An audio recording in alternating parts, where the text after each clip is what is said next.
Terima kasih hormat saya dalam dana Namo Buddhaya. Namo Buddhaya. Pertama-tama saya mengucapkan terima kasih kepada Ibu Seksi Dharma yang telah memberikan kepada saya untuk saya berbuat baik pada pagi hari ini. Semoga semuanya bahagia. Dan saya minta maaf karena saya duduk lebih tinggi dari saudara-saudara semuanya, karena saya tidak bisa duduk di bawah. Ya, jadi sebelumnya saya minta maaf. Dan juga saya mengucapkan terima kasih terutama kepada Dr. Subagio beserta Ibu yang telah menolong cucu saya. Tapi hari ini saya belum tanya bagaimana keadaannya, karena saya siap-siap untuk berwihara. Saudara-saudara, perlu saya beritakan juga kepada saudara-saudara semua, sebetulnya ini sudah terjadi peraturan-peraturan di Mekawihara, tapi itu berapa tahun yang lalu. Ya, mungkin saudara-saudara yang baru datang mungkin juga belum paham. Maksudnya sih sama, ya, sama namaskara di sini. Tapi yang perlu saya ketahui, perlu yang saudara-saudara ketahui, bahwa misalnya saja saudara masuk ke rumah orang, pasti kan permisi ketok-ketok lebih dulu, ya, permisi. Nah, begitu juga di vihara. Nah, tapi yang duduk sebelah sana tidak apa-apa, ya. Apalagi kayak misalnya Ibu Yaya, alangkah lebih baiknya beliau itu duduk-duduk dulu. Artinya duduk-duduk, namaskara di pintu gak masalah, walaupun nanti di sininya namaskara lagi. Tapi saya lihat ya beberapa ada yang masih ingat, ya. Apa ya ini namanya? Ya ini yang pakai baju hijau. Padahal sudah lama tapi dia ingat. Mungkin karena saya duduk di situ, udah ya sedikit seperti Cutisari lebih maju di situ. Namaskara berarti duduk-duduk dulu permisi. Nah, kemudian duduk di sini, lalu namaskara lagi boleh.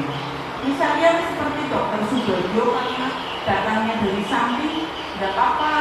Itu namaskara di samping itu tidak apa-apa, langsung duduk karena seperti yang duduk di sana. Ya, itu sekedar mengingatkan etika di dalam vihara. Ya, ini ya. Jadi dari sana langsung di sini namaskara di sini. Betul kamu namaskara, tapi ya duduk-duduk dulu. Ya, ini saya mengingatkan lagi. Ya, jadi supaya ingatlah ada aturan-aturan lainnya. Nah, saudara-saudara, pada kesempatan pagi hari ini saya ingin menjelaskan atau ingin memberitahukan pada saudara-saudaraku semuanya bahwa Sang Buddha ini, Sang Buddha adalah guru para dewa dan manusia. Gurunya itu Sang Buddha, ya. Nah, kemudian soalnya ini ada yang bertanya, umat kita bertanya kepada saya. Nah, daripada saya jelaskan satu persatu, lebih baik kesempatan ini saya memberitakan kepada saudara-saudara semuanya. Misalnya di Kristen, itu semua orang sudah sembahyang, itu baik. Apakah kalau orang umat Buddha boleh sembahyang sama kongso-kongsonya? Boleh sekali. bagus sekali. Kayak gitu.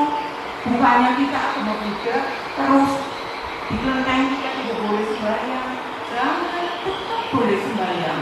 Karena saudara harus ingat bahwa dewa-dewa itu adalah sama Sang Buddha.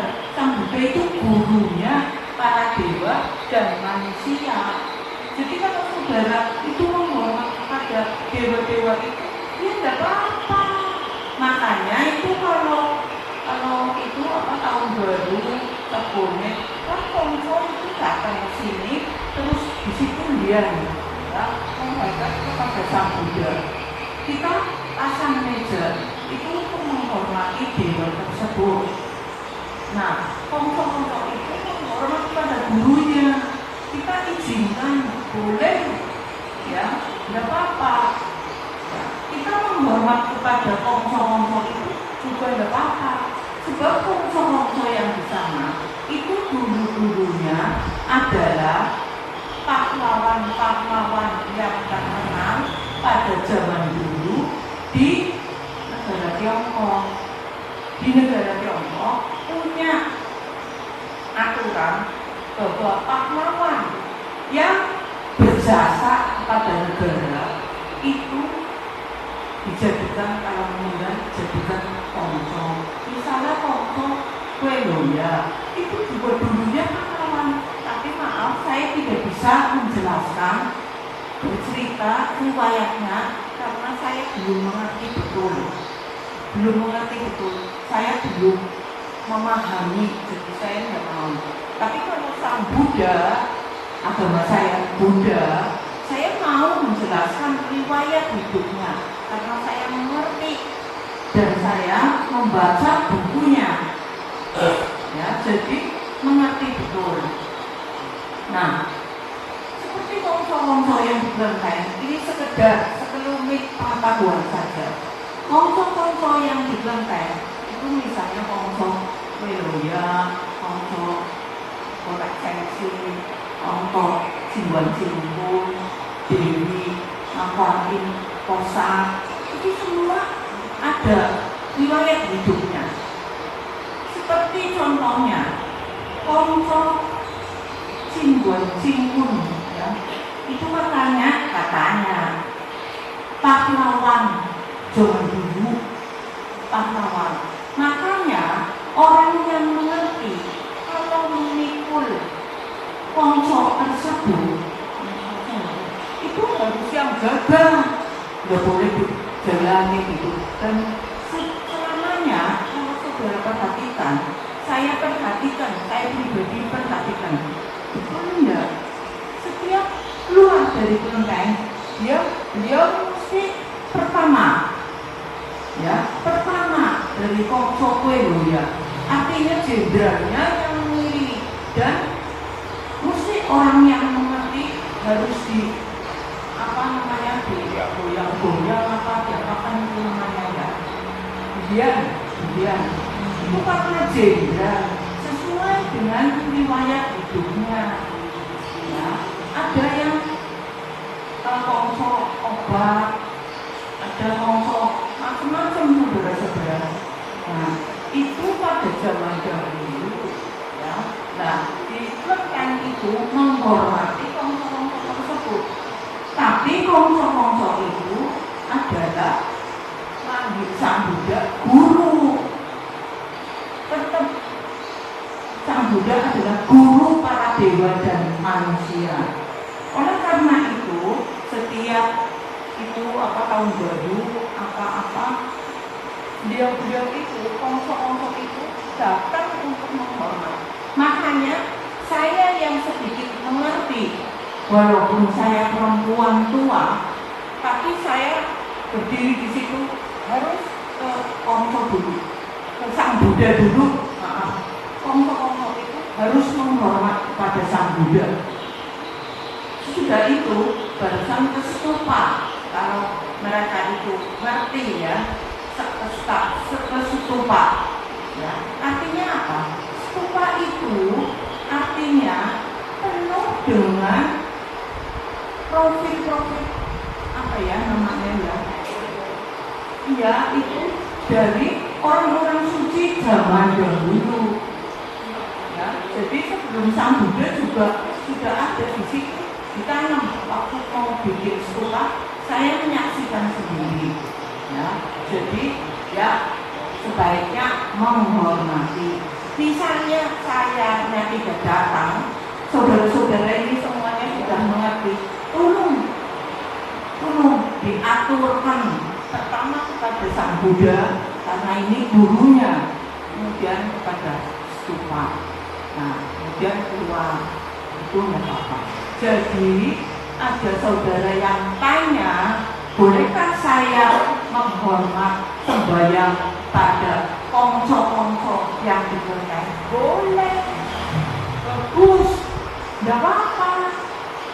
Oh itu kongco-kongco saja menghormat kepada Sang Buddha. Jangan sombong saudara-saudara. Kita tetap menghormati.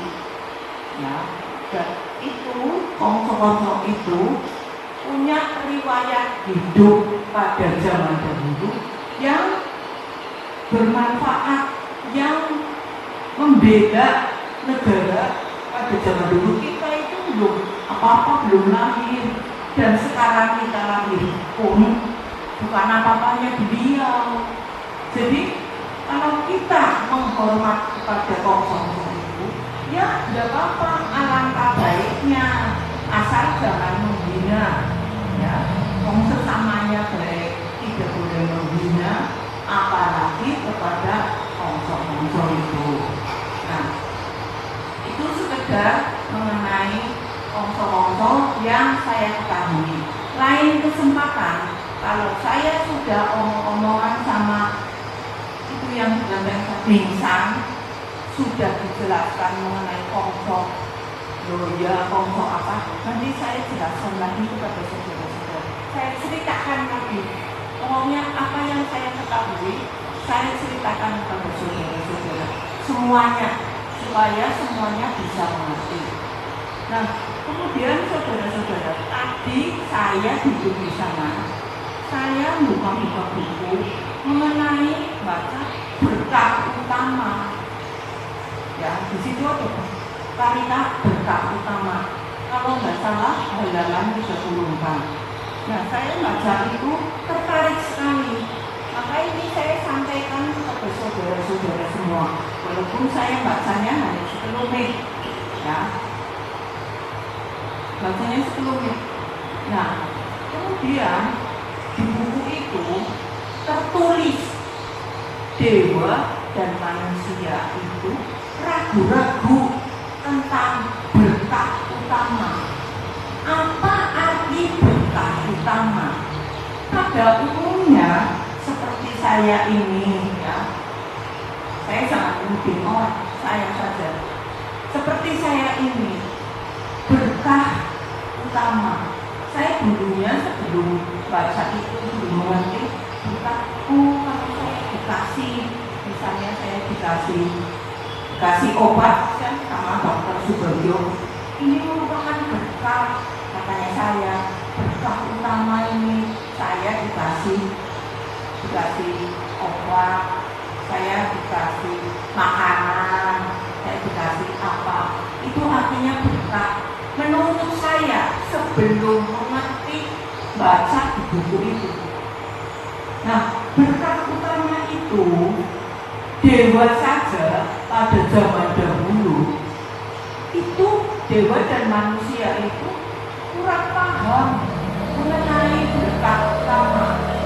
Lalu pada suatu hari dewa dan manusia itu menemui Sang Buddha, gurunya, dan setiap para dewa itu turun ke bumi ini, ke alam ini, karena dewa itu alamnya beda. Itu pasti hampir semuanya jam 3 pagi. Jadi enggak pagi seperti orang-orang ini sudah bangun atau malam orang-orang begitu. Tidak, jam 3. Makanya orang zaman dahulu, orang tua, kamu kalau pengen berdoa panggil dewa, sembahyangnya jam 3 pagi. Itu saya masih ingat itu. Ternyata di buku Tarita Ini Biru juga dewa-dewa itu datangnya jam 3 pagi bersama manusia. Kemudian menghampiri sang Buddha, sang Bagawa, ya, bertanya, ya, sambil duduk di samping itu cahayanya gemerlapan. Tapi kalau dewa-dewa yang bisa omong-omong, bisa membantu manusia-manusia itu adalah dewa yang tinggalnya di alam Catumaharajika. Catumaharajika itu artinya alam dewa, tapi yang paling rendah, yang bisa mendengarkan manusia-manusia minta tolong, minta apa, seperti kongso-kongso yang di Klenteng itu pasti itu menurut analisa saya, kalau saya baca itu mereka itu tinggalnya di alam Catumaharajika, artinya alam dewa yang paling rendah, yang bisa mendengarkan. Makanya beliau-beliau itu, kongso-kongso itu mendengarkan apa yang saudara minta, apa yang saudara ngomong. Kalau kebajikan saudara itu sudah banyak, maka kongso itu bisa mengabulkan. Tapi kalau kebajikan saudara itu sedikit, contohnya seperti mangga yang masih kecil, itu dikarbit bosok. Tapi kalau kebajikannya banyak, seperti mangga itu madu, apa yang diminta itu berhasil. Itu saudara-saudara. Jadi misalnya semua ini minta supaya saya sukses, saya apa-apa, itu langsung terkabul. Itu tidak sesuai dengan karma kita, sesuai dengan perbuatan kebajikan saya sendiri. Ujung-ujungnya karma, apa yang guru kita ajarkan. Makanya banyak-banyaklah berbuat baik. Itu adalah menambah karma baik saudara-saudara semua. Jangan dianggap remeh Dr. Sudoyo menolong cucu saya, walaupun dengan WA, karena anak saya masih ini malu sama dokternya, jadi minta tolong mami. Jadi saya minta tolong Dr. Sudoyo. Nah, Dr. Sudoyo itu tanpa disadari berbuat baik, tanpa disadari beliau kira-kiranya cuma omong-omong, tapi karmanya luar biasa baiknya. Jadi jangan khawatir dalam hidup kalian. Saya doakan pasti kalian sukses. Jadi itu tergantung dari perbuatan saudara sendiri. Ini sekedar sambil ngomong, sambil buktikan, ya. Nah, kemudian saudara-saudara, ini tadi lagi cerita berkah utama, ya. Jadi berkah utama itu Sang Buddha jelaskan, karena dewa ini datang bertanya. Jadi dijelaskan yang dimaksud berkah utama adalah misalnya bergaul dengan orang-orang bijaksana, tidak bergaul dengan orang yang tidak bijaksana, itu adalah berkah utama. Ya, mendengarkan dhamma pada saat yang sesuai, walaupun yang membabarkan dhamma itu masih saya, masih seorang umat biasa, tapi saudara mendengarkan dengan baik, itu adalah berkah utama.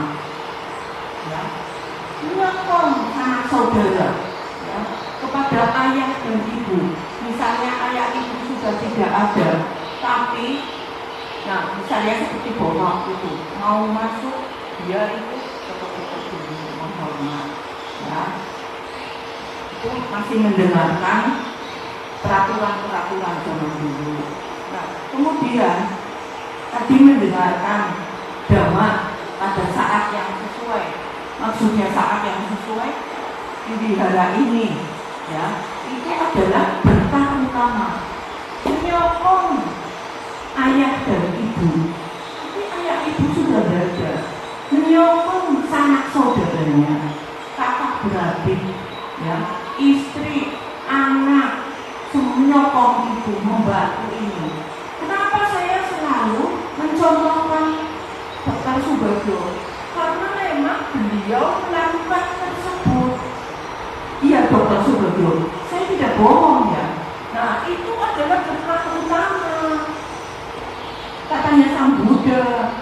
Jadi yang dimaksud berkah utama itu bukan saya dikasih uang apa berapa, itu berkah yang saya dapat.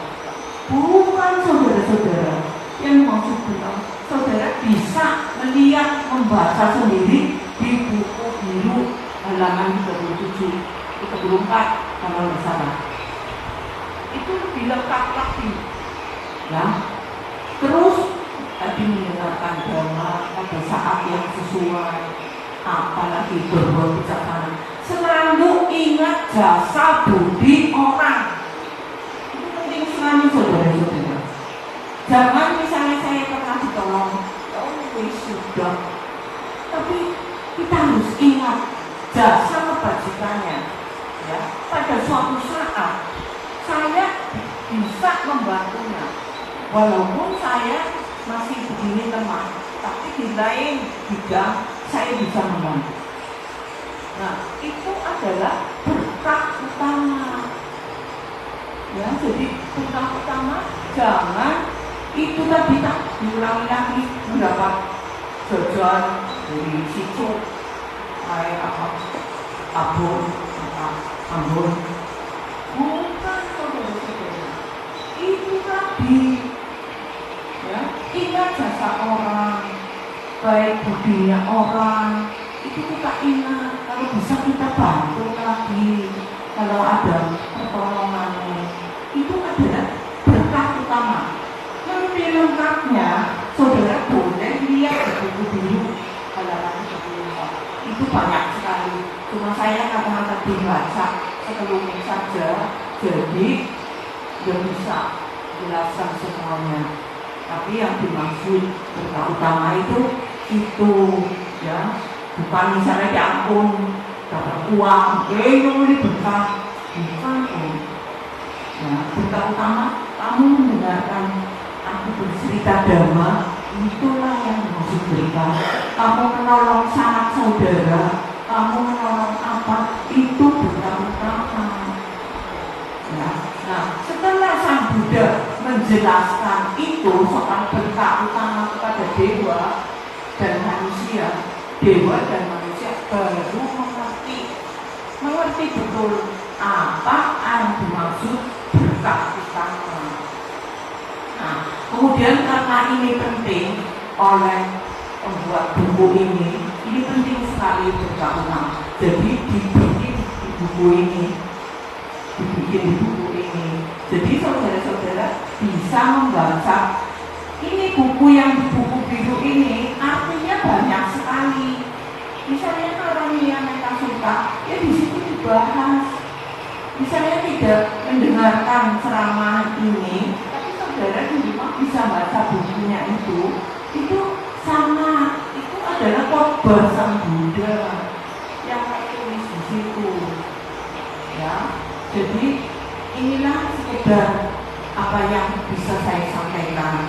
Nanti saya janji lagi, kalau saya sudah bisa omong-omong sama saudara Linsan mengenai riwayat-riwayat dari kongso-kongso tersebut yang ada di Kelenteng, saya akan beritahukan lagi, saya akan ceritakan lagi kepada saudara-saudara semua supaya mengerti. Jadi kita misalnya datang ke Kelenteng, jangan cuma melongo gitu terus pulang lagi, ya.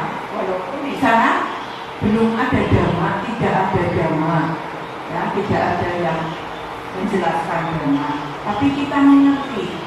Dan kata pendeta dulu pendeta peteksi zaman dahulu malah waktu saya masih kecil, saya masih muda, itu menjelaskan kalau pergi ke kelenteng sebetulnya kalau kita mengerti dhamma sebetulnya tidak usah minta-minta, tapi kita mendoakan kongso-kongso tersebut semoga kongso loya bahagia.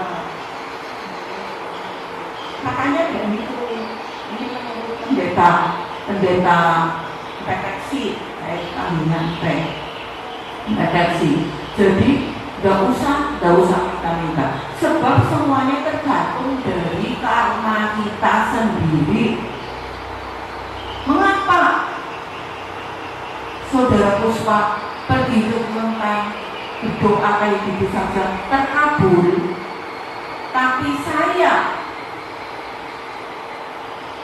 berdoa kepada kongso di kelenteng kok tidak terkabul? Bukannya para dewa itu membedakan antara Saudara Puspa dan Saudara Yuning sini, tidak membedakan, tetapi tergantung karma kalian, karena kebajikannya. Ya, Ibu Sutisari selalu berdoa dan terkabul karena kebajikan dia sendiri, kebajikan saya sendiri. Kebajikan saya banyak apa tidak? Kalau tidak, mana bisa? Dewa-dewa itu istilahnya mengarbit, bukan menuliskan permintaan, mengarbit. Ujung-ujungnya karmanya sendiri. Ujung-ujungnya guru kita Sang Buddha sudah mengerti karma kita sendiri. Ya, jadi begitulah saudara-saudara, supaya saudara mengerti betul apa yang disebut berkah utama. Ini intinya itu, dan sekedar kongso-kongso itu. Nanti kalau saya sudah mengerti, sudah bertanya kepada saudara Minsan, saya berani ceritakan ini kepada saudara-saudara semuanya. Nah, kiranya cukup sekian saja ya. Lain kesempatan kita bercerita lagi. Ya, semoga apa yang bisa saya sampaikan pada pagi hari ini membuahkan kebahagiaan. Semoga semua makhluk, terutama cucu saya, cepat sembuh ya dok. Ya, semoga semuanya bahagia, sehat dan sejahtera. Semoga semua makhluk bahagia. Semoga para dewa, terutama yang ada di sini, di altar ini, saudara jangan menganggap altar ini biasa saja. Walaupun Sang Buddha sudah parinibbana, tidak mendengarkan apa yang kita minta, sudah parinibbana, sudah tidak tahu. Tapi di altar ini karena sering ditarikannya, ada dewa penunggunya. Nah, dewa-dewa itu yang mendengarkan apa yang saudara minta. Ya, Rahayu, kamu minta apa itu? Dewa yang di sini, yang di sini, yang mendengarkan. Nah, semoga terutama dewa bumi, semoga semuanya bahagia, semoga semuanya bahagia. Sekian, terima kasih. Namo Buddhaya.